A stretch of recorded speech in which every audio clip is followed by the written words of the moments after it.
So, welcome to this episode of Street Player Radio.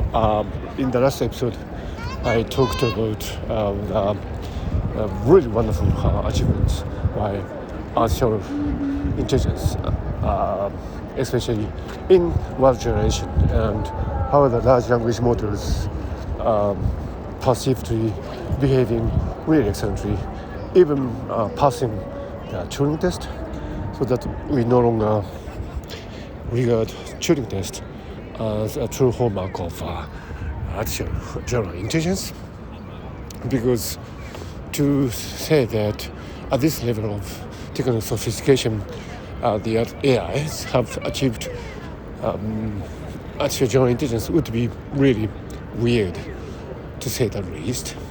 So there might be something amiss in it. But on the other hand, it's not to be doubted that the artificial general intelligence systems, such as ChatGPT, GPT-4, Bard, and many others to come, are doing really great in responding to our prompts, in generating words, texts that seems to be quite satisfactory from the point of view of what I understand to be natural language system. So the conclusion from the previous episode was that probably we are, having a glimpse into the essence of natural language systems, natural language itself, as well as into the nature of artificial intelligence systems. So AIs are great, but the fact that they have done this in, simulating, replicating our natural language behavior would tell us a lot about the nature of natural language itself, rather than the great achievements of artificial intelligence systems. So, what is the nature of natural language that is to be questioned here? I feel that natural language systems are configured in such a way that I am now kind of hallucinating in front of Tokyo Station. I am in front of Tokyo Station. I have come back from the Boston, Japan, and on Shinkansen, and now I have taken out my iPhone and I'm talking into my iPhone while walking in front of the Tokyo Station. So I have, in this episode, made the decision to talk about large language models and how they passively exhibit really excellent abilities in making appropriate responses to prompts. But the exact word order that I am to produce from now is unknown to me. I don't know what I'm going to talk about. I know quite generally what I'm going to talk about, but I do not have control over the specific words that would be generated from my mouth, or rather from my brain. And that is the very nature of natural language systems. And on the receiving side, when we talk with somebody, they might go about the business of producing words in one way or another. But any word sequences that they produce would be taken as genuine, not something to be, treated as fakes. Some people tell lies, but as long as they satisfy certain contextual and grammatical constraints, we would kind of take them at their face value and accept them as they are. So I think that's the nature of natural language, and I think this has been studied and taken advantage of by the large language models that we encounter today. So it's great that these systems can do what they can do now, but the way we are perceiving the outputs of artificial intelligence systems as kind of a very excellent performances would tell us a lot about how we perceive natural language themselves. We are gullible. We are easily deceivable when it comes to natural language. As long as there are certain constraints which are satisfied, we kind of believe what is said, what we read.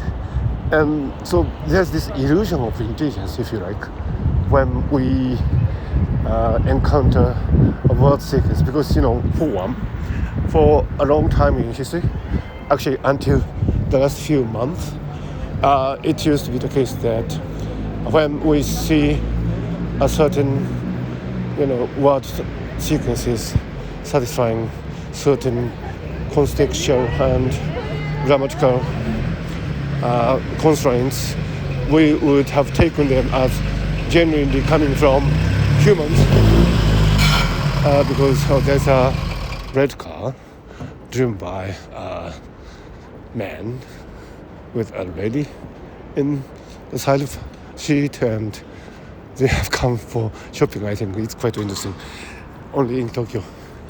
Anyway, so where was I? So yes, for a long time in history, the generation of words satisfying certain range of grammatical and contextual constraints would have been taken as genuinely human. And that was okay because we didn't encounter anything else. However, now we have large language models that are able to generate text that simulate the way we talk and exchange ideas. And it would appear that it can be hacked. The natural language systems can be hacked. Because there's an incredible amount of flexibility in the way we generate words. And, because of our gullibility, because we believe easily when we see a sequence of words, we are led to the illusion that these artificial intelligence systems are quite intelligent, whereas in reality they are not. I'm not, employing the AI effect here in a naive manner, in a trivial manner, I hope. Because AI effect refers to the fact that whenever an AI system achieves something, we do not regard that as a truly genuine manifestations of intelligence. We do not regard so that the goalpost is moved again, so that AIs cannot reach the goalpost. I'm not saying that. I'm just saying that because of the way that natural language systems are constrained, anything goes, actually. Anything goes as far as it satisfies certain constraints. And we have learned the fact the easy way, I think, this time, by constructing natural language systems that can emulate and exploit that tendency of us. So what is a manifestation of true intelligence? This is an interesting question. If we can have illusions about artificial intelligence systems when they exhibit certain range of natural language abilities, what would be the true manifestation of intelligence? If we have, for example, if we play with chess AI, it would outperform humans quite easily. But do we have illusion of intelligence there? Maybe not. Probably illusions are dependent on historical, cognitive, and other constraints. So that at the time, Gary Kasparov was beaten by Deep Blue, the IBM developed AI. We might have had an illusion that it is intelligent. But now we don't have that illusion anymore, because we are accustomed to the idea that AI systems can play the board game, such as chess and shogi, and go well. We do not have the illusion of these systems, overly intelligent. The same could be said about natural language systems too. For many, many centuries, as long as we remember, we have taken the appropriate exchange of natural language systems as true manifestations of intelligence. That's why Alan Turing came up with this idea of imitation game, later to be named the Turing test. And now things have changed, and things are changing, and artificial intelligence systems can produce, human-sounding words, sequence of words, and that awareness would probably be fed back into us, and we would not regard natural language processing as true manifestations of intelligence, just as we learn to dissociate the ability to play chess well from the ability to be generally intelligent. I'm coming to a building now, and I probably would stop recording for a moment. So I'm out of the building now, and I continue my recording. So in this way of thinking, language probably can be considered to be magic, illusion making tool, in which we kind of simulate understanding.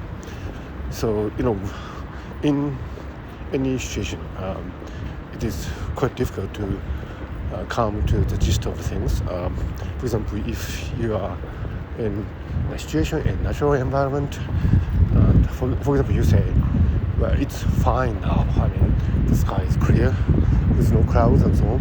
That would relate to a certain aspect of the natural environment. But it doesn't really, tell the whole story. For example, right now in Tokyo, there's a wind, and so maybe you can detect that in your hearing.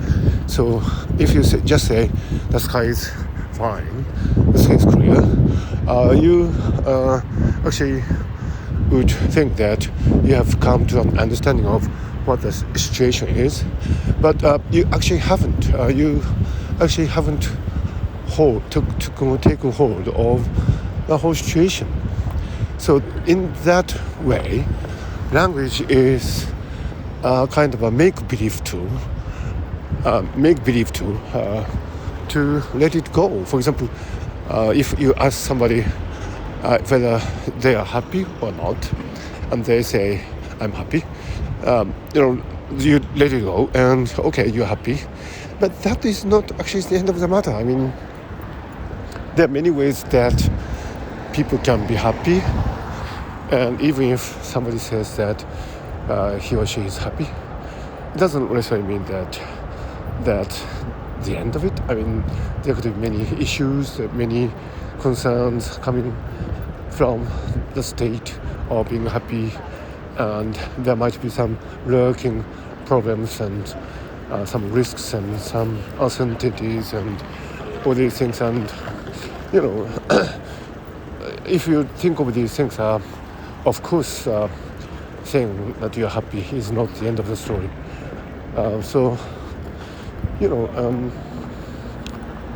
All these kerfuffle about making sense of the reality of the world is based on the language game, according to Wittgenstein. A language game is where we pretend that we understand things, but nobody understands anything. you know, it's a robust way of treating the world. As I speak now, I am pretending that I understand what I'm saying. This issue about large language models and what language is all about in the first place, and what I'm doing, talking into my iPhone while walking in Tokyo, all these things, all these complicated things, while my body, the people around me are showing potentially really complex behavior. But all that is summarized by the fact that I am walking in Tokyo, and I appear as if to be understanding of what is going on. But that is probably not the case. Probably I don't understand. So this problem with language, that we pretend that we are in genuine understanding of something, is probably the hidden agenda when it comes to understanding what large language models are doing. Because, it's probably quite easy to fake understanding with language. It's quite difficult to distinguish between a fake understanding, fake pretending, and genuine understanding and genuine intelligence. And even in cases where genuine intelligence is involved, there might be some vulnerabilities and some hidden, defects, if you like, in that agent that is speaking. For example, if Ludwig Wittgenstein said, wovon man sprechen kann, davon muss man schweigen. One cannot speak. Of that, one must remain silent. Here, there are some ambiguities, and that ambiguity is really wonderful. Some people say that this statement is about language in general, because you cannot speak about the meaning of language itself. Well, some people might say that this is about God. We cannot say anything about God. And some people say that it's about the world.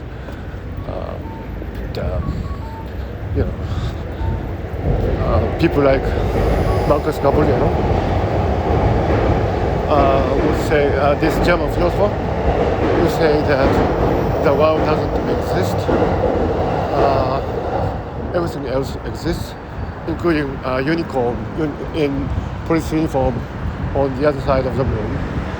Everything like that exists, but the world doesn't exist, which is an interesting statement. And Marcus Gabriel is sometimes called a genius philosopher. But, it is debatable whether Gabriel, he has a genuine understanding of what he's saying. Even if you write something about, in your book, for example, I wrote a book on Ikigai. Do I have a genuine understanding of Ikigai? Or maybe I do, or maybe I don't. I have written a book on Nagomi too. Do I have a genuine understanding of Nagomi? Maybe I do, maybe I don't. Language is quite easy to fake, and that's the very nature of language. Everything is very easy to fake. So this relationship between the representation and its meaning is very wobbly. So there could be many interpretations about a written sentence, and a whole commentary can be written about a text, and it's not just about Shakespeare or Bible. I mean, in every text is a puzzler, and you can write tons of materials about text, because at the end of the day, it is so ambiguous, every text. So when artificial intelligence systems produce text, we don't treat them with the kind of respect that we give to the Bible, because we know that texts generated by artificial intelligence systems are dispensable. I mean, they would be created one after another, and there wouldn't be any scarcity of these texts, so there would be an overabundance, if any, of these texts. So we don't have to treat the texts generated by large language models as if they are some gold maximums script on the stone. We don't have to treat them like that. But I'm in the Ginza district, so there are quite a few people here. So what did you do in Osaka? Went out to walk through many tourists from all over the world. Kind of difficult to keep talking in this environment, but somehow I manage. So it doesn't really relate only to text generated by artificial intelligence. It relates to text generated by human beings. Of course, each word has its meaning, more or less. So that if you look up in the dictionary, you can identify the meanings, and as you carry your conversations on, you would recognize the meanings of each word. But when it comes to texts of any length, it's really difficult to pin down what the meaning of that whole sentence is. If you, for example, take a book of philosophy by Nietzsche or Goethe or Kant, Immanuel Kant, it's quite difficult to pin down the meaning of the text.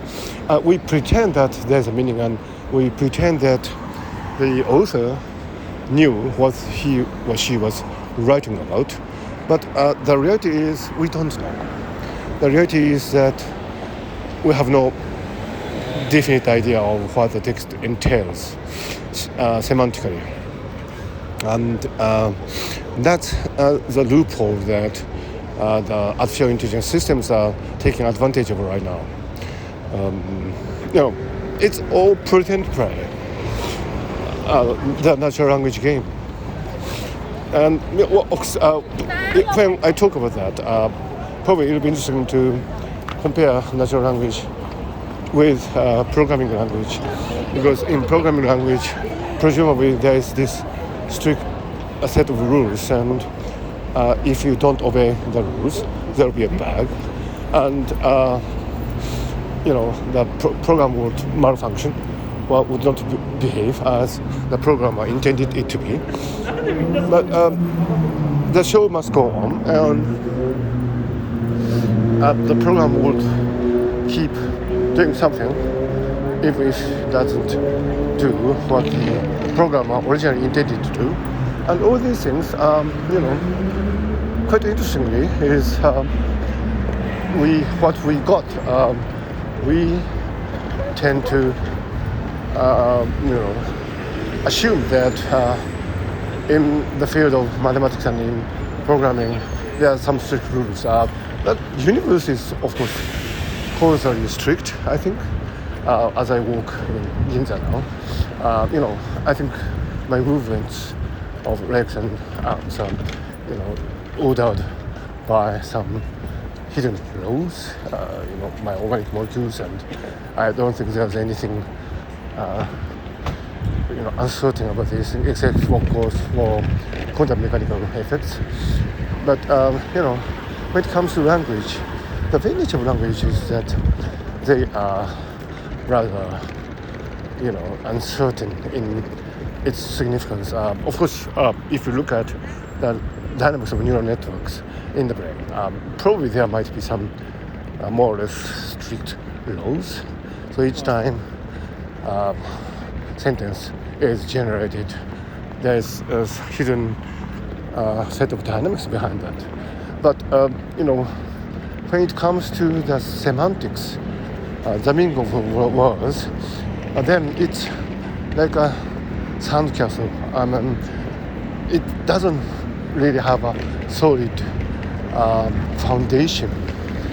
So I think that aspect of language is coming into light with large language models. They are, actually dancing in the arena of ambiguous meanings of natural languages, and that is how they make the appearance of successful reproduction of human language behavior, because our human language behavior was ambiguous and really unspecified to begin with, and that's exactly what the large language models are doing. So interestingly, the situation that we have about natural language and artificial intelligence systems is somewhat similar to the situation we have about free will. Wagner, who was at Harvard, who conducted a series of groundbreaking research on free will, said that free will is the best trick that we have on ourselves, and we have the illusion of free will, which makes our life tick and go. And yet, if you look at the scientific theory of the causal evolution of the universe, that's little space for free will. We don't actually have the space for free will in the physical rules as we understand it. And even though we have consciousness, some people say it's an epiphenomenon.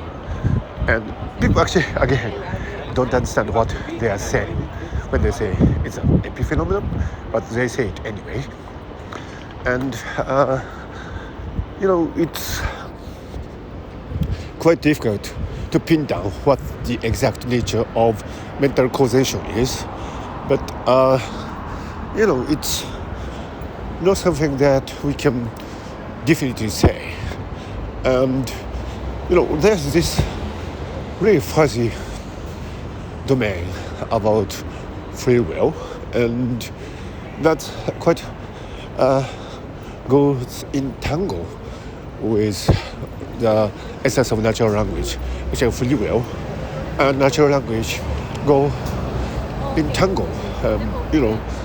They are almost the same thing in terms of ambiguity and wobbliness and so on. So the fact that the large language models can cause such strong illusion of being intelligent is actually resonant with the fact that free will persists as a strong illusion, even though we probably don't have it. As I speak now, walking in the streets of Ginza in Tokyo, I do have a strong illusion of free will, and I do feel that I'm free to speak anything I want to say, and I'm free to not to say things that I don't want to say. But it's all make believe. It's you know, it's not that's something that I know for sure. For example, I am sure that there are these cars parked alongside the road, and that is for sure. I know there are people who are kind of drunk and they are making noise. I think you can hear them. I think they are having a really great time, and that is for certain. But free will, I'm so certain. I mean, in that aspect, I mean, I'm not certain of free will, as I'm certain of the fact that I am standing in front of the Coach store, which I have never been to. In general, I do not have anything to do with the high brands. I don't have anything to do with the very expensive cars parked outside Coach, and these things do not enter my life. I think it's Bentley or something, but I know the name, but just a name. So all these things are certain to exist. They're here, for sure. But I'm in front of the Hermes shop. I have nothing to do with Hermes. Who would expect me to have anything to do with Hermes? But I just don't have that much insight into free will. Free will is something that exists as an illusion, and that's probably the same for the illusion of intelligence. Intelligence is something that we have illusion for, and it's something that we wish we had, and it's something that we wish other people had. When negotiating with other people, we wish that they would have the free will to choose the destiny that are aligned with us, but that doesn't necessarily happen. But these things would probably occur to us as a failure of free will to align with our lives, and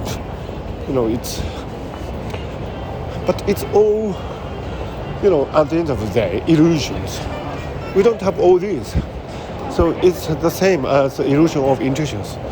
So it's quite interesting to compare free will with intuitions. We have the illusion that we have intuitions. Homo sapiens, we are the intelligent beings, so we believe. However, it may be actually the case that there's a guy singing. All the best for him.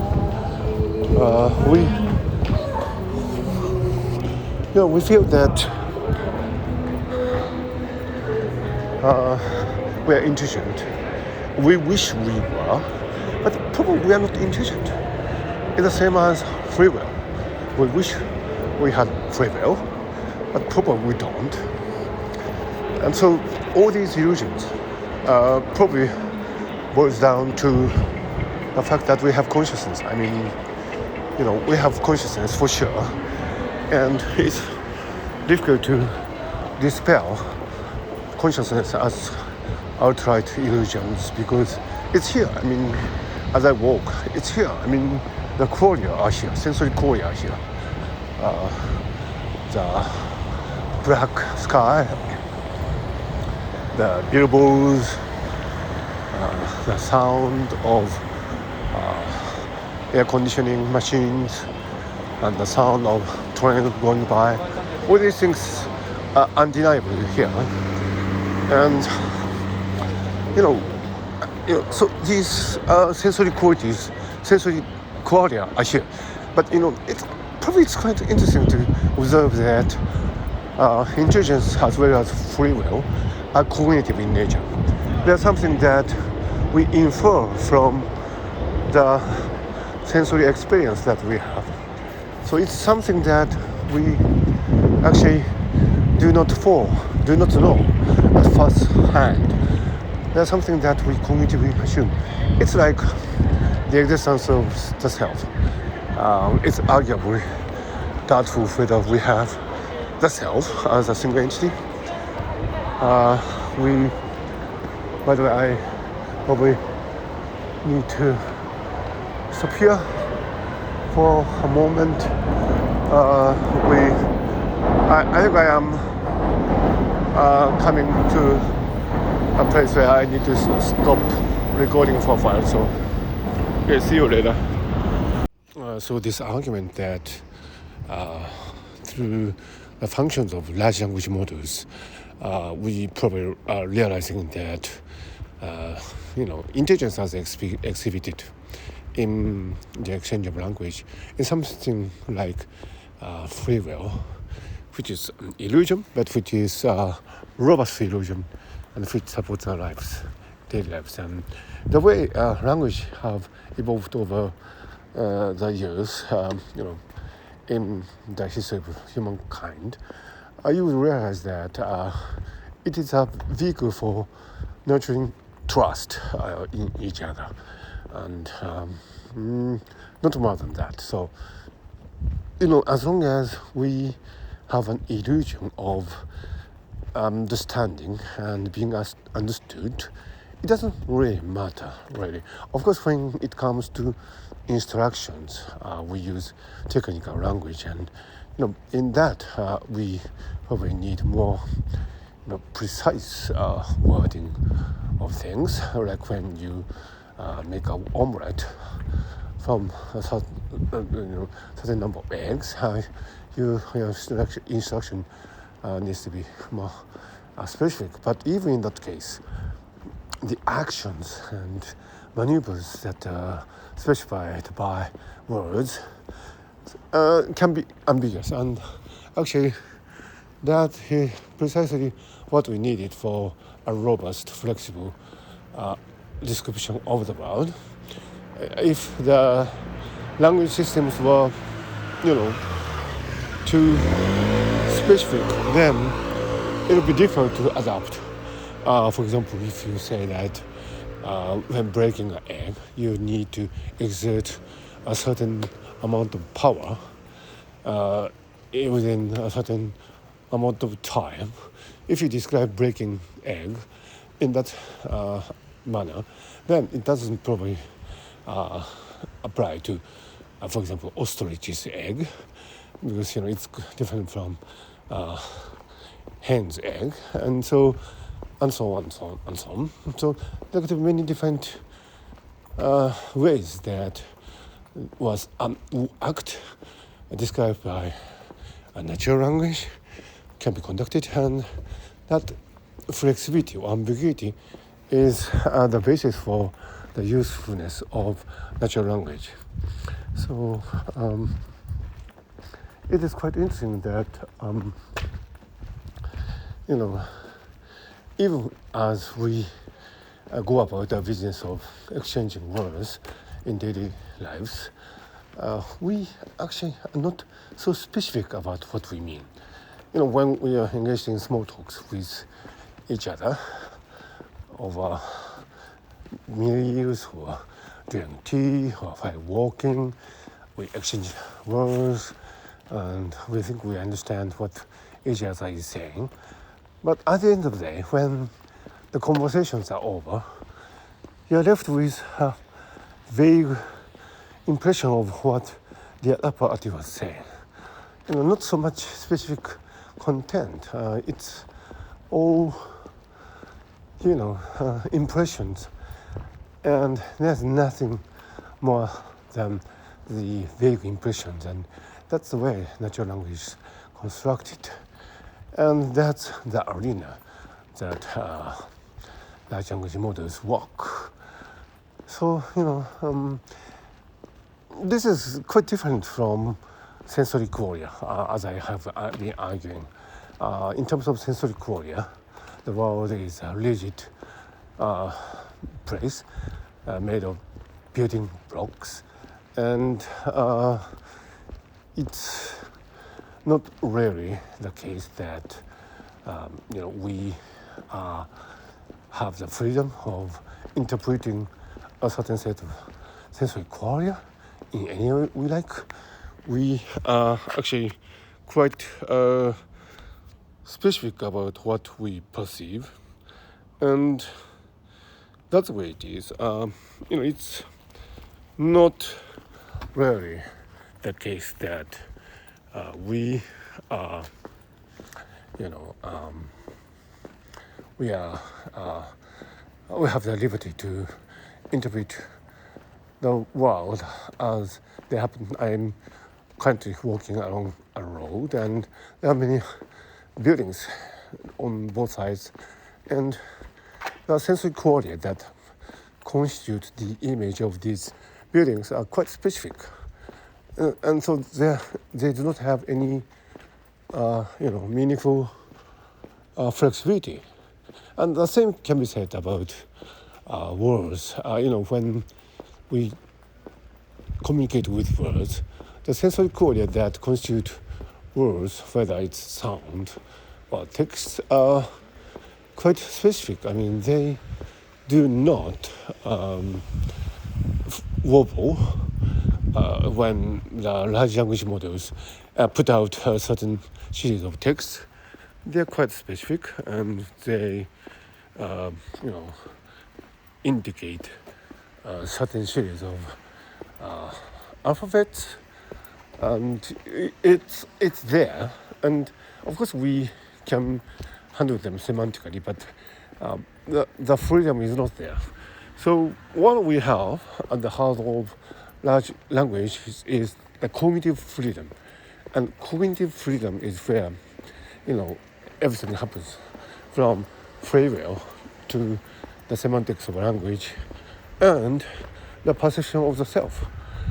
So I think it's quite interesting that large language models performing their job in the arena of cognition, because cognitive processing is where statistical approach is the most appropriate.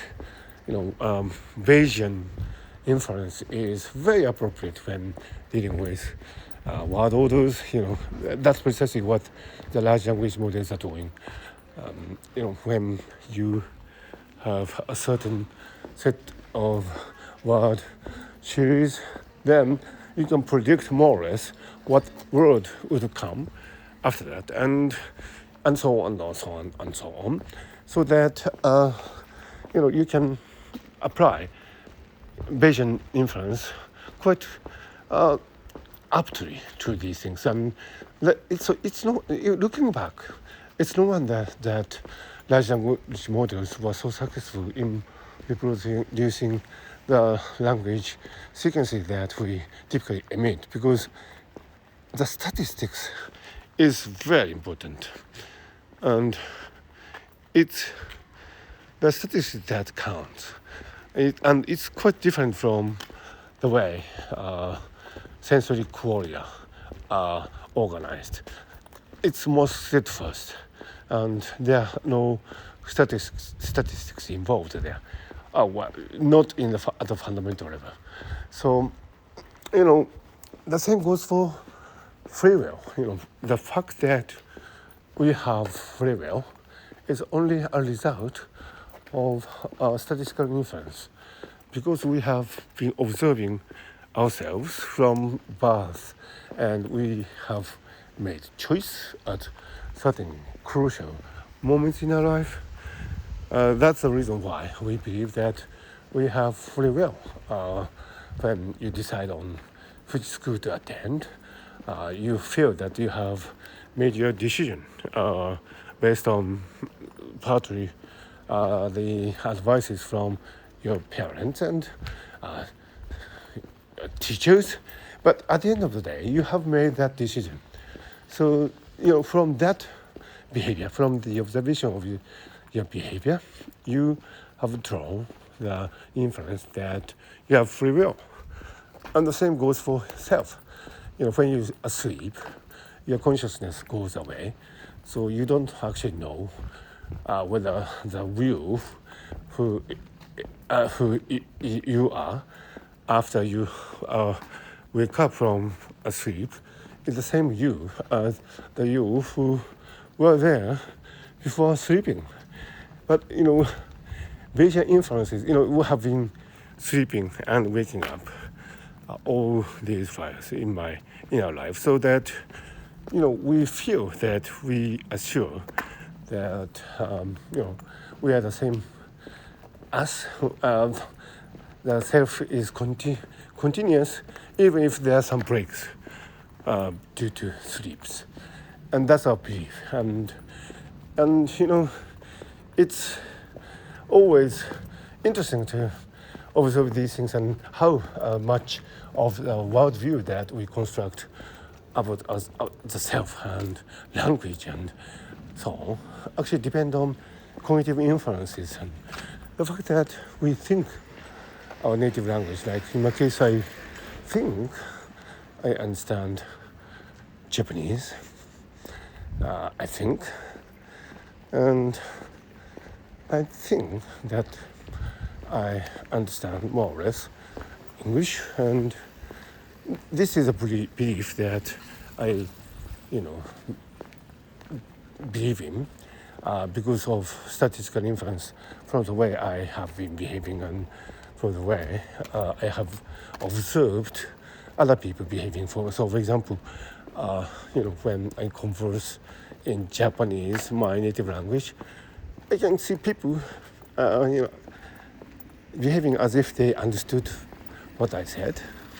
So I presume that I understand Japanese, and when I speak Japanese, I think I speak more or less coherently, so that I believe that I have the ability to understand Japanese. That's my inference, and probably I might be mistaken, but there you are. It's I think it's a quite robust inference, and it's on that kind of robust inference that we base our daily lives on. The same for the continuation of the self. I think I am continuing. So it's condition is about something abstract, something not so tangible.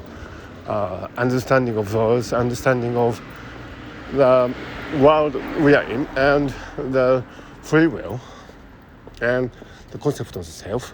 All these things are, inference-based, and we do not actually know whether the things that we think we know are there. We don't know that, but we think we have a certain high probability of knowing these things, and that's, I think, the basis of semantics and self and free will and so on. So, given these facts, I think it's no wonder that large language models have succeeded, because statistics is the mathematical tool that they employ, and that's the way they work.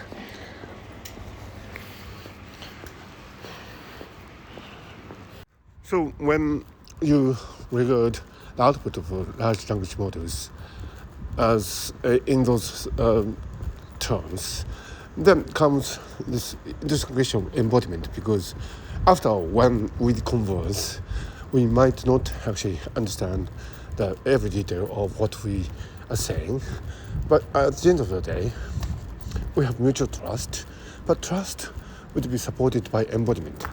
If you are conversing with somebody and you probably pat that guy on the shoulder, and that is a sign of trust, but that would kind of build a reinforcing positive loop with the world that we exchange, and that's how we build our personal relationships. And so in the case of interpersonal communication, we are supported by embodiment. There's ambulance coming from some direction. I hope it's nothing serious.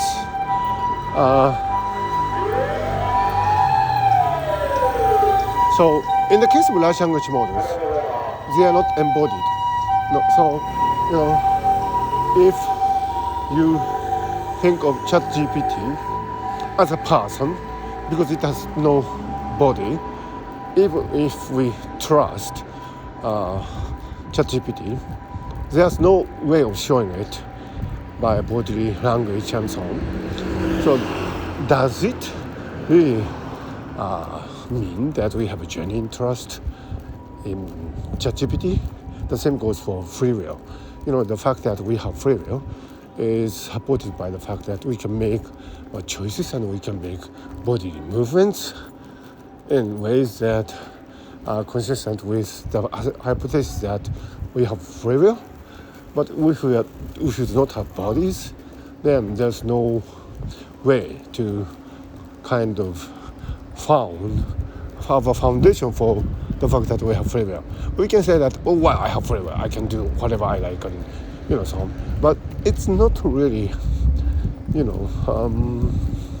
serious, is it? I mean, the fact that we have free will is that I can say I can jump, but the fact that I have free will is, supported by the fact that I can indeed jump, and that's quite different from, an artificial language system saying I can jump. So, it'll be interesting to see how we would be feeling once the large language models start saying something related to their own embodiment.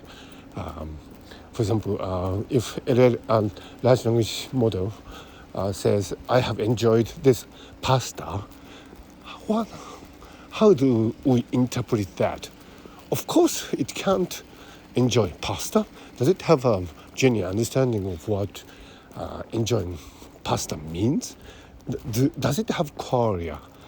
As I have been arguing, sensory qualia is something that are given, not a priori, but in a way that is independent of the statistical inference that we so ubiquitously use in cognitive processes. So when we eat pasta, whether it's Napolitan or meat sauce or cheese and so on, we have a certain set of qualia, and that is the basis of enjoying it. But when artificial intelligence system says that it has enjoyed pasta, what does it mean? Do we believe what it's saying?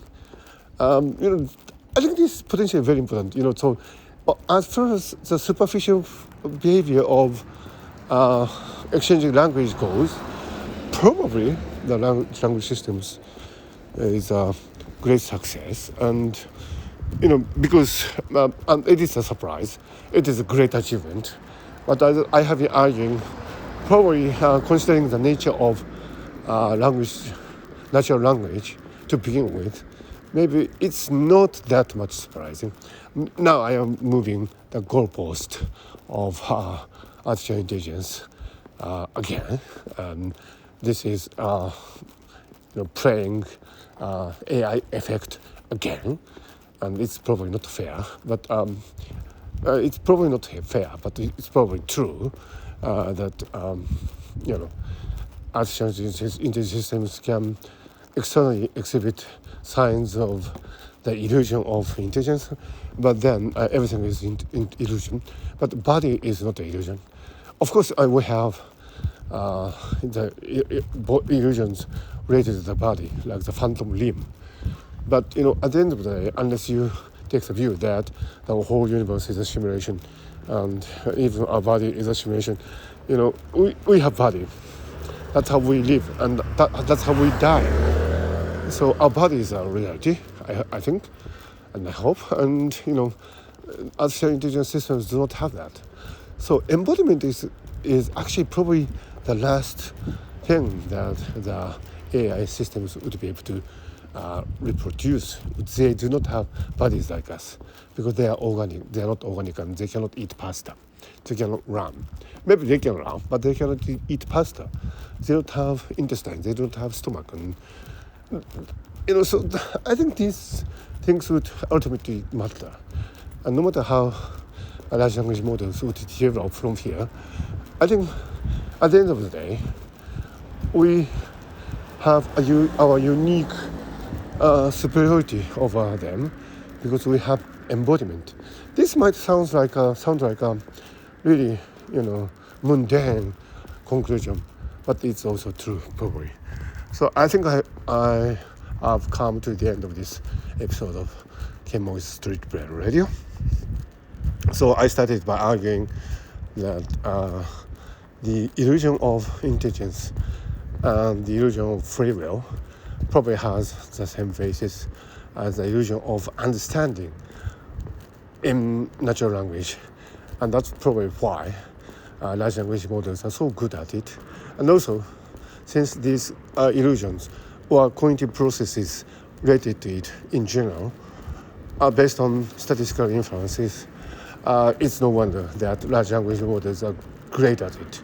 However, when it comes to sensory qualia or embodiment, the large language systems would fail because sensory qualia is a kind of embodiment in the phenomenological sense, and the large language models so far cannot do it. And given the direction of artificial intelligence that the researchers are pursuing right now, I don't think in the near future there will be a day when the large language models, or indeed any artificial intelligence models based on statistical learning and inference, will be able to achieve embodiment and reproducing sensory qualia, although they might indeed reproduce illusions of understanding, free will, and the self. So with that thought, I leave you, and thank you for listening for another episode of Kenmo's Street Braille Radio. And I hope you will have a really nice time wherever you are and in whatever time zone you might be based in.